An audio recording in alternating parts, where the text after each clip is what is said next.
Hi ನಮಸ್ಕಾರ ಎಲ್ಲರಿಗೂ ನನ್ನ ಚಾನಲ್ಗೆ ಸ್ವಾಗತ. ನಾನಿವತ್ತು ನಿಮಗೆ ಒಂದು ಒಳ್ಳೆ ಸೂಪ್ ತರಹದ ರೆಸಿಪಿ ಹೇಳ್ಕೊಡ್ತಾ ಇದ್ದೀನಿ. ಇದು ಮಾಮೂಲಾಗಿ ಎಲ್ರೂ ಮತ್ತೆ ಶೀತ ನೆಗಡಿ ಆಗಿರೋರು ಕೂಡ ಇದನ್ನ ಸೂಪ್ ತರ ಮಾಡ್ಕೊಂಡು ಇದನ್ನ ಅನ್ನದ ಜೊತೆಗಾರು ತಿನ್ಬೋದು ಅಥವಾ ಹಾಗೇನಾರು ಕುಡಿಬೋದು. ನೀವು ಆ ರೀತಿ ಆದಂತ ಒಂದು ರೆಸಿಪಿ ಹೇಳ್ಕೊಡ್ತಾ ಇದ್ದೀನಿ. ಇದಕ್ಕೇನು ರುಬ್ಬಂಗಿಲ್ಲ, ಬೇಸಂಗಿಲ್ಲ, ಯಾತ್ರದ್ದು ಇಲ್ಲ. ಸಿಂಪಲ್ ಆಗಿ ಬರೀ ಹಸಿ ತರಕಾರಿನೇ ಬಳಸಿ ಮಾಡೋದು. ಇದು ತುಂಬಾ ಈಸಿಯಾಗೂ ಇರುತ್ತೆ. ಇದನ್ನ ಆಂಧ್ರದಲ್ಲಿ ಜಾಸ್ತಿ ಮಾಡ್ತಾರೆ, ಪಚ್ಚು ಪುರುಸು ಅಂತ ಇದ್ರ ಹೆಸರು. ಸೊ ಅದನ್ನ ಕನ್ನಡದಲ್ಲಿ ನಾನು ನಿಮ್ಗೆ ಹೇಳ್ಕೊಡ್ತಾ ಇದ್ದೀನಿ. ತುಂಬಾ ಈಸಿ ರೆಸಿಪಿ, ಜಸ್ಟ್ ಒಂದು 10 ನಿಮಿಷದಲ್ಲಿ ನೀವು ಮಾಡ್ಬೋದು. ಇದನ್ನ ಅಷ್ಟು ಈಸಿಯಾಗಿರುತ್ತೆ. ಯಾವ ರೀತಿ ಮಾಡೋದು ಅಂತ ಹೇಳ್ಕೊಡ್ತಾ ಇದ್ದೀನಿ, ನೋಡ್ಕೊಳ್ಳಿ. ಮೊದಲನೇದಾಗಿ ನಾನು ಒಂದು 10 ರಿಂದ 15 ಗ್ರಾಮ್ ಅಷ್ಟು ಹುಣಸೆ ಹಣ್ಣನ್ನ ತಗೊಂಡಿದ್ದೀನಿ. ಸೊ ಹುಣಸೆ ಹಣ್ಣನ್ನ ತಗೊಂಡು ಅದಕ್ಕೆ ನೀರು ಹಾಕಿ ಇಡ್ತಾ ಇದ್ದೀನಿ. ಫಸ್ಟ್ ಒಂದು ಸ್ವಲ್ಪ ತೊಳೆದ್ಬಿಟ್ಟು ಅದನ್ನ ನೀರು ಹಾಕ್ಬಿಟ್ಟು ಇಡ್ತಾ ಇದ್ದೀನಿ. ಈಗ ತೊಳೆದು ನೀರು ಹಾಕಿ ಇಡ್ತಾ ಇದ್ದೀನಿ. ಅದು ನೆನ್ಕೊಂಡು ರಸ ಎಲ್ಲ ಬಿಡ್ಕೋಬೇಕು, ಹುಣಸೆ ಹಣ್ಣಿಂದು ಫ್ಲೇವರ್ ಎಲ್ಲರೂ. ನಾನಿವಾಗ ಖಾರಕ್ಕೆ ಒಂದು 2 ಹಸಿಮೆಣಸಿಕಾಯಿನ ಬಳಸ್ಕೊತಾ ಇದ್ದೀನಿ. ನೀವು ಖಾರ ಜಾಸ್ತಿ ಬೇಕು ಅಂತಂದರೆ ಒಂದು 3 ಹಸಿಮೆಣಸಿಕಾಯಿ ಆದರೂ ಬಳಸ್ಕೋಬೋದು. ಸೊ ಅವನ್ನ ನಾವು ಚೆನ್ನಾಗಿ ಸುಡಬೇಕಾಗುತ್ತೆ. ಮೆಣಸಿಕಾಯಿ ಒಂದೇ ಸುಡೋದು ಇದರಲ್ಲಿ. ಸೊ ಅದನ್ನು ನೀಟಾಗಿ ಸುಟ್ಟು ಇಟ್ಕೋಬೇಕಾಗುತ್ತೆ ನಾವು ಸೈಡಲ್ಲಿ. ಈಗ ಸಿಂಪಲಾಗಿ ಒಂಚೂರು ಒಗ್ಗರಣೆನೂ ರೆಡಿ ಮಾಡ್ಕೋಬೇಕಾಗುತ್ತೆ. ಏನಪ್ಪ ಅಂತಂದರೆ ಜಸ್ಟ್ ಒಂದು ಸಣ್ಣ ಕಡಾಯಲ್ಲಿ 1 ಸ್ಪೂನ್ ಅಷ್ಟು ನಾನು ಎಣ್ಣೆನೇ ಬಿಟ್ಕೋತಾ ಇದ್ದೀನಿ. ಸ್ವಲ್ಪ ಎಣ್ಣೆ ಕಾದ ನಂತರ ಅದಕ್ಕೆ ಒಂದು ಅರ್ಧ ಸ್ಪೂನ್ ಅಷ್ಟು ಜೀರಿಗೆನ ಹಾಕೊಂಡಿದ್ದೀನಿ. ಸೊ ಜೀರಿಗೆನ ಹಾಕೊಂಡ್ಬಿಟ್ಟು ನಾನು 2 ಒಣಮೆಣಸಿಕಾಯಿನ ಬಳಸ್ತಾ ಇದ್ದೀನಿ. ಸೊ ಈ ಒಣಮೆಣಸಿಕಾಯಿ 2 ಆದ್ರೆ ಸಾಕು, ನಡೆಯುತ್ತೆ. ಈಗ ಮೆಣಸಿಕಾಯಿ ಮತ್ತೆ ಜೀರಿಗೆನ ಸ್ವಲ್ಪ ಫ್ರೈ ಮಾಡ್ಕೊತಾ ಇದ್ದೀನಿ. ಹಾಗೆ ಇದಕ್ಕೆ ನಾನು ಒಂದು 2 ದಳದಷ್ಟು ಕರಿಬೇವನ್ನ ಸೇರಿಸ್ತಾ ಇದ್ದೀನಿ. ಸೊ ನೋಡ್ತಾ ಇರ್ಬೋದು, ಅದರಲ್ಲಿ ಏನು ಒಂದು 10 ಪೀಸ್ ಇರ್ಬೋದು ಅಷ್ಟೇ ಕರಿಬೇವು. ಹಾಗೆ ಇದಕ್ಕೆ ಒಂದು 6 ರಿಂದ 7 ಬೆಳ್ಳುಳ್ಳಿನ ಹಾಕೋತಾ ಇದ್ದೀನಿ. ಸಿಪ್ಪೆ ಸುಲಿದೆ ಹಾಗೆ ಡೈರೆಕ್ಟಾಗಿ ಹಾಕೋತಾ ಇದ್ದೀನಿ. ಸಿಪ್ಪೆ ಸುಲಿಯೋ ಅಂತ ಅವಶ್ಯಕತೆ ಏನಿರೋದಿಲ್ಲ. ಈಗ ಹಾಕಿರೋಂಥ ಎಲ್ಲ ಐಟಮ್ಸ್ ಕೂಡ ಚೆನ್ನಾಗಿ ಫ್ರೈ ಮಾಡ್ಕೋಬೇಕಾಗುತ್ತೆ. ಅದರಲ್ಲೂ ಆ ಬೆಳ್ಳುಳ್ಳಿ ಏನಿರುತ್ತಲ್ವಾ, ಅದು ಫ್ರೈ ಆಗಿರೋಂಥ ಸ್ಮೆಲ್ಲು ಬರುತ್ತೆ. ಸೊ ಅವಾಗ ಚೆನ್ನಾಗಿ ಆಗಿದೆ ಅಂತ. ಈಗ ನಾನು ಫ್ರೈ ಮಾಡ್ಕೊಂಡಿದ್ನಲ್ವಾ, ಅದನ್ನೆಲ್ಲ ನಾವು ನೀಟಾಗಿ ಕುಟ್ಟಬೇಕಾಗುತ್ತೆ. ಒಂದು ಸ್ವಲ್ಪ ಕುಟ್ಟೋದು ಅಂದರೆ ಪೇಸ್ಟ್ ಆಗೋ ರೀತಿನಲ್ಲ, ಸ್ವಲ್ಪ ಮಟ್ಟಿಗೆ ಜಜ್ಕೋಬೇಕಾಗುತ್ತೆ ಹಂಗೆ.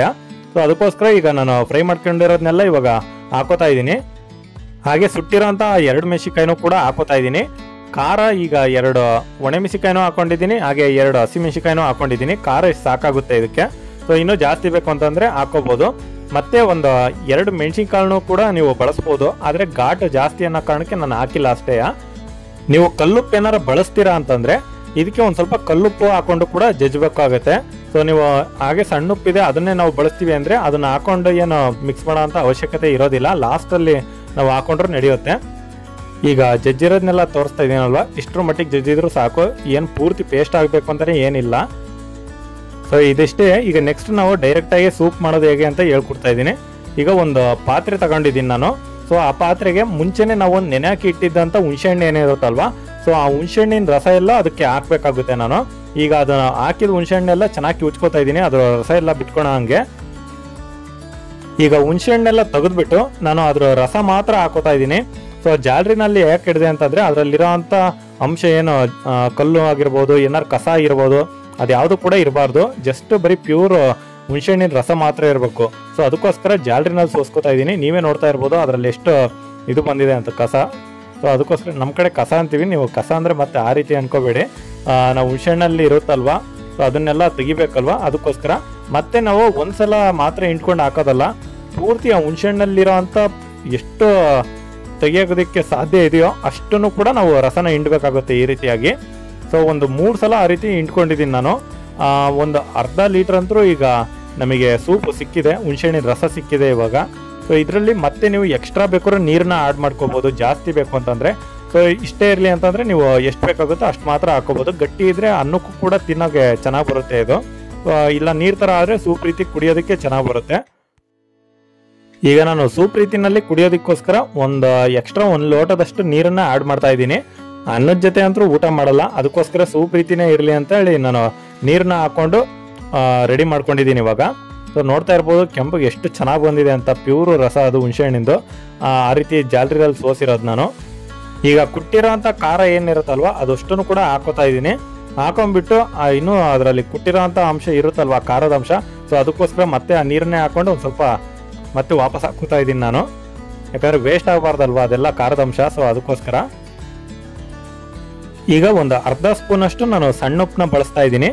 ಹಾಗೆ ಒಂದು ಮೀಡಿಯಂ ಸೈಜು ಈರುಳ್ಳಿ, ಅದು ನಿಮಗೆ ಈರುಳ್ಳಿನ ಇನ್ನೂ ಜಾಸ್ತಿನೇ ಬೇಕಾದ್ರೂ ಹಾಕೋಬೋದು. ನಾನು ಒಂದು ಮೀಡಿಯಮ್ ಸೈಜ್ ಈರುಳ್ಳಿನ ಈ ರೀತಿ ಸಣ್ಣದಾಗಿ ಹೆಚ್ಚಿ ಹಾಕೊಂಡಿದ್ದೀನಿ ಸಾಕು ಅಂತ. ಸೊ ಇವಾಗ ಲಾಸ್ಟಲ್ಲಿ ಒಂದು ಸ್ವಲ್ಪ ಕೊತ್ತಂಬರಿನ ಹಾಕ್ಬಿಟ್ಟು ಚೆನ್ನಾಗಿ ಮಿಕ್ಸ್ ಮಾಡಿಬಿಟ್ರೆ ಇಲ್ಲಿಗೆ ಇದು ರೆಡಿ ಆಯಿತು ಅಂತಲೇ ಸೂಪು. ಆಮೇಲೆ ಇದಕ್ಕೆ ಅರಿಶಿನ ಪುಡಿನೂ ಕೂಡ ನೀವು ಒಂದು ಸ್ವಲ್ಪ ಬಳಸ್ಬೋದು, ಒಂದು 1/4 ಚಮಚಕ್ಕಿಂತ ಕಡಿಮೆ. ಸೊ ಬಟ್ ಅರಿಶಿನ ಪುಡಿ ನಾವು ಬೇಯಿಸ್ಲಿಲ್ಲಂಗೆ ಹಂಗೆ ಹಾಕಿದರೆ ಒಂಥರ ಇಸ್ಕರಿಯುತ್ತೆ. ಈಸ ಅಂತಂದರೆ ಕಹಿ ಆಗುತ್ತೆ ಅದು. ಸೊ ಅದಕ್ಕೋಸ್ಕರ ನಾನು ಹೇಳ್ತಾ ಇರೋದು, ಅದನ್ನೇನು ಬಳಸೋದು ಬೇಕಾಗಿಲ್ಲ ಅರಿಶಿನ ಪುಡಿನೂ ಕೂಡ. ಸೊ ಈಗ ನಾನು ಎಲ್ಲನೂ ಕೂಡ ಈ ರೀತಿ ನೀಟಾಗಿ ಮಿಕ್ಸ್ ಮಾಡ್ತಾ ಇದ್ದೀನಿ. ಇದನ್ನು ಸೇಮ್ ನೀವು ಸೂಪ್ ರೀತಿನಲ್ಲಿ ಒಂದು ಲೋಟಕ್ಕೆ ಹಾಕ್ಕೊಂಡು ನೀವು ಕುಡಿಬೋದು, ಅಷ್ಟು ರುಚಿಯಾಗಿರುತ್ತೆ ಇದು. ಒಂದು 2 ದಿನದ ಮಟ್ಟಿಗಂತೂ ನೀವು ಫ್ರಿಜ್ಜಲ್ಲಿ ಇಟ್ಕೊಂಡು ಕುಡಿಬೋದು ಇದನ್ನು. ಈ ರೆಸಿಪಿ ಸೂಪು ನಿಮಗೆಲ್ಲ ಇಷ್ಟ ಆಗಿರೋ ದಯವಿಟ್ಟು ನನ್ನ ಚಾನಲ್ಗೆ ಸಬ್ಸ್ಕ್ರೈಬ್ ಆಗಿ ಹೀಗೆ ಸಪೋರ್ಟ್ ಮಾಡ್ತಾಯಿರಿ.